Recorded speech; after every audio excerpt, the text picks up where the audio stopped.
브랜치는 개수에 제한 없이 필요한 만큼 원하는 대로 생성해서 만들 수가 있습니다.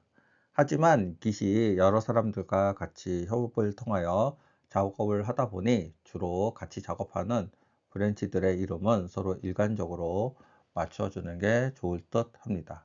이번에는 자주 사용하는 브랜치의 종류와 이름에 대해서 알아보도록 하겠습니다. 본 강의는 제가 집필한 교과서를 기반으로 진행합니다. 강의가 빠르거나 좀 부족한 점이 있다면 이 책을 이용하여 좀 더 학습하시면 많은 도움이 될 듯 합니다.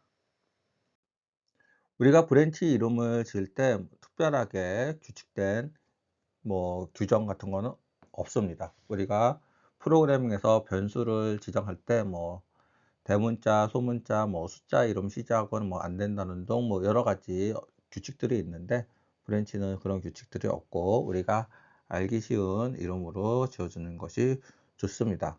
하지만 너무 이게 규칙이 없이 부분 무변별하게 그 이름을 짓게 되면은 서로 같이 작업하는 사람들이 좀 혼돈스러울 수 있으니까는 우리가 일정한 회사 내부적으로 규칙을 지정해서 브랜치 이름을 지정해 주는 게 좋을 듯 합니다.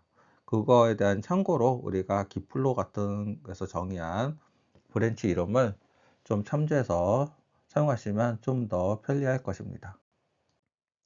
기플로우는 피처 플로우라고도 하고, 우리가 깃을 통해서 우리가 효율적인 협업을 위해서 우리가 워크플로우, 우리가 해야 되는 일들을 좀 단순화해서 표시한 것이며, 이를 통해서 우리가 쉽게 작업을 할 수 있게끔 깃을 이용한 브랜치에 대한 전략이라고 보시면 됩니다. 그래서 기본적으로 메인이 하나 이렇게 가고요. 또는 이제 메인 마스터가 되겠죠. 마스터가 이렇게 가고, 그 다음에 개발에 대해서는 디벨로퍼로 이렇게 이중화돼서 갑니다. 그래서 코드를 주로 이제 유지하는 안정적인 마지막 버전은 우리가 메인 마스터에서 처리를 하고, 그다음 지속적으로 개발되는 거는 디벨로퍼 브랜치를 이용을 한다라는 거죠. 그래서 디벨로퍼 브랜치에서 새로운 기능을 만들 때 이렇게 여기서 이제 디벨로퍼 브랜치에서 따가지고 이렇게 피처 브랜치를 만들어서 이렇게 디벨로퍼 브랜치로 넘어간다고 보시면 되고요. 그 다음에 여기서 이제 개발이 완료됐으면은 우리가 배포 버전을 만들고, 그 다음 배포 버전이 끝나면은 다시 안정적인 메인 마스터로 넘어간다 라고 보시면 됩니다. 그리고 가끔씩 필요하다고 하면은 우리가 버그 같은 게 생겼을 때는 그렇게 핫픽스 형태로 이렇게 바로 갈 수도 있고, 브랜치를 통해서 이렇게 가는 방법도 있다라는 거죠.